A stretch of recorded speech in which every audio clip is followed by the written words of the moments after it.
Hello दोस्तों, welcome back to our channel. तो दोस्तों, जब से फ्रॉम का पहला सीजन लॉन्च हुआ है, ये सीरीज अपनी eerie सेटिंग, मिस्टीरियस लॉर और रिलेंटलेस हॉरर की वजह से लोगों का दिल जीत रही है। अब जब सीजन 3 खत्म चुका है, तो ये सीरीज अपने डार्क और हॉरिफाइंग लेबिरिंथ में और गहरा खींच रही है, जहाँ कहानी का प्रीमिस सिंपल और इंट्रिगिंग है। एक अजीब सा शहर जहाँ लोग फंस जाते हैं और रात के अंधेरे में सुपरनेचुरल क्रिएचर्स उनका पीछा करते हैं। पर ये सिर्फ मिस्ट्री की बात नहीं, ये क्रिएचर्स ही शो के रियल स्टार है। ऐसे मॉन्स्टर्स जो लोगों को एक साथ डराते और फैसिनेटेड करते हैं। तो आइए चलिए जानते हैं इन मॉन्स्टर्स के बारे में। प्लीज पीछे मुझे अंदर आने दो।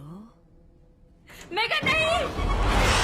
Monsters of from shadow with a purpose. ये क्रिएचर्स बस सिंपल मॉन्स्टर नहीं है, बल्कि स्मार्ट, डिसेप्टिव और पूरी तरह से मेलेवलेंट है। बाहर से वो इंसान लगते हैं, लेकिन उनका काम, डिमेनियर एक ग्रॉस्टिक रियलिटी के नीचे छुपा होता है। 1950s स्टाइल के कपड़ों के साथ वो अनकैनी हॉरर का लेयर ऐड करते हैं, जो उन्हें और भी क्रीपी बनाता है। जहाँ इनका एक सेट ऑफ रूल्स होता है, क्लासिक सुपरनेचुरल बीइंग्स जैसे, बट ये रूल्स एक सिनिस्टर ट्विस्ट के साथ आता है। और फिर ये क्रिएचर सिर्फ रात के समय बाहर आते हैं और लोगों के घर घुसने का मौका ढूंढते हैं, लेकिन वो बिना इनविटेशन के अंदर नहीं आ सकते। एक रूल जो वैम्पायर की याद दिलाता है। इस शहर के लोग एक मिस्टीरियस तलिस्मान का सहारा लेते हैं, जो उन्हें क्रिएचर से बचाता है। ये तलिस्मान उन्हें बाहर रोकने का काम करते हैं, जब तक कोई उन्हें अंदर ना बुलाए। लेकिन वैम्पायर्स की तरह सर्वाइवल उनका एंड गोल नहीं है। ये क्रिएचर्स काफी ज्यादा क्रूल और सैडिस्टिक है। अच्छा लगा कि तुम्हें पसंद आया। मुझे अंदर कब बुलाओगे? चालाक और मैनिपुलेटिव क्रिएचर्स। इन मॉन्स्टर्स की रियल खासियत है उनकी कनिंग और मैनिपुलेटिव नेचर। वो बस सीधे अटैक नहीं करते, वो पहले लोगों के माइंड के साथ खेलते हैं। अपने शिकार को इमोशनली वनरेबल बनाने के लिए ये प्यार भरी बातें करते हैं, और फिर उनके लव वंस का नाटक करते हैं और उन्हें फॉल्स सेंस ऑफ सिक्योरिटी देते हैं। फिर जब लोग उन पर भरोसा कर लेते हैं और दरवाजा खोलते हैं, तब वो अपना असली रूप दिखाते हैं। ये साइकोलॉजिकल वॉरफेयर कैसे ऑपरेट करता है, ये देखना एक टेरिफाइंग एक्सपीरियंस है। वैसे इन क्रिएचर्स के शिकार की मौत बस एक खत्म नहीं है, बल्कि एक बिट्रेयल और डिस्पेयर का मोमेंट होता है।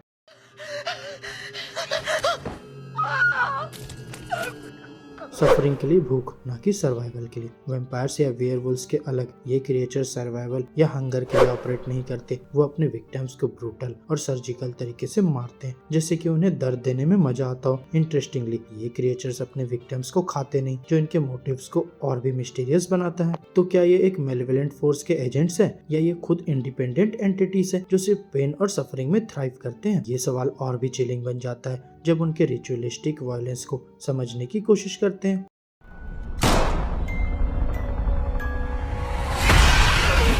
शहर की ताकत, मास्टर या पपेट्स। ये साफ है कि क्रिएचर्स शहर के ट्रू आर्किटेक्ट्स नहीं है। सीरीज के प्रोग्रेशन के साथ ये और क्लियर हो जाता है कि ये सिर्फ पॉन्स है, एक और भी बड़े और इंसीडियस गेम के। ये एक मिस्टीरियस फोर्स है जो शहर के अंदर लोगों को ट्रैप करता है और उनके साथ खेलता है। क्रिप्टिक नर्सरी राइम्स और हॉन्टिंग विजन के जरिए इस एंटिटी के हिंट्स दिए जाते हैं। वहीं एक डिस्टर्बिंग सीन में एक म्यूजिक बॉक्स सभी टाउन्सफॉक के अंदर एक शेयर्ड नाइटमेयर ट्रिगर करता है, जो दिखाता है कि ये फोर्स उनकी साइकी पर कैसे कंट्रोल रखती है। और फिर ये फोर्स काफी कैलकुलेटेड और क्रूल है, लेकिन उसके मोटिव्स अब तक अनक्लियर है। तो क्या ये क्रिएचर्स इसके स्लेव्स हैं, या विलिंगली उसके लिए काम करते हैं? इस फोर्स की प्रेजेंस शहर के हॉरर्स को और भी कॉम्प्लेक्स बनाती है। सब तैयार है?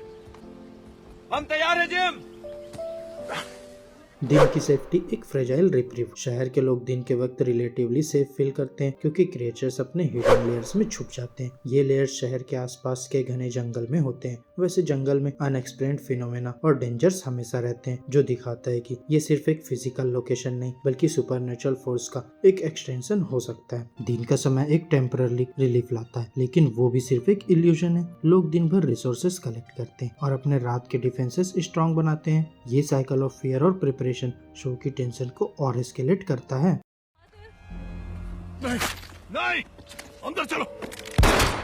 फैन थ्योरीज, वैम्पायर्स, फे या कुछ और। फ्रॉम का एक बड़ा चार्म उसकी मिस्ट्री और उस पर होने वाली एंडलेस फैन थ्योरीज है, जहाँ क्रिएचर्स को लेकर भी बहुत सारी स्पेकुलेशन है।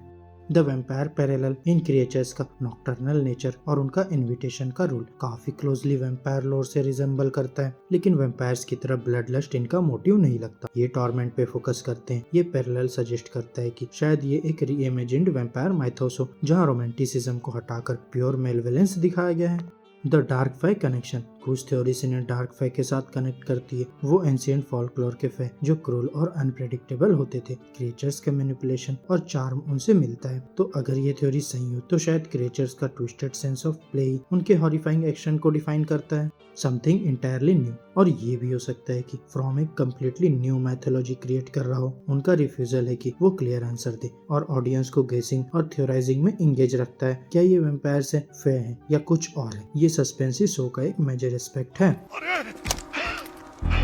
आओ ले लो, ये चाबी तुम्हारे लिए ही। अनआंसर्ड क्वेश्चन की अपील। फ्रॉम की सबसे बड़ी स्ट्रेंथ है कि वो अपने मॉन्स्टर्स और मिस्ट्रीज को पूरी तरह से रिवील नहीं करता। ये क्रिएचर्स डराते भी है और इंट्रिग भी करते हैं क्योंकि उनका असली नेचर अब तक एक राज है। अनआंसर्ड क्वेश्चन व्यूअर्स को इंगेज रखते हैं और ये मॉन्स्टर सीरीज का एक अनफॉरगेटेबल एलिमेंट है। तो फिर चाहे फ्रॉम कभी इन मॉन्स्टर्स को फुली एक्सप्लेन करे या ना करे, ये क्रिएचर्स हमेशा अननोन का एक पावरफुल सिंबल रहेंगे। शो की कहानी अनफोल्ड होती रहेगी, लेकिन ये मॉन्स्टर्स हमेशा याद दिलाएंगे कि कभी कभी सबसे ज्यादा डरावनी चीजें वही होती है जो हम समझ नहीं पाते। तो दोस्तों मेरी आज की इस वीडियो में बस इतना ही। अब आपकी क्या थ्योरी है इन मॉन्स्टर्स को लेकर, हमें कमेंट बॉक्स में अपने थॉट्स शेयर कर सकते हैं। और अगर वीडियो अच्छी लगी हो तो वीडियो को लाइक करो, चैनल को सब्सक्राइब करो और ऐसे ही लेटेस्ट कंटेंट के लिए बेल आइकन जरूर प्रेस कर लो। अब मैं मिलूंगा आपसे नेक्स्ट वीडियो में, तब तक के लिए बाय बाय दोस्तों। उन्हें खेलना पसंद है।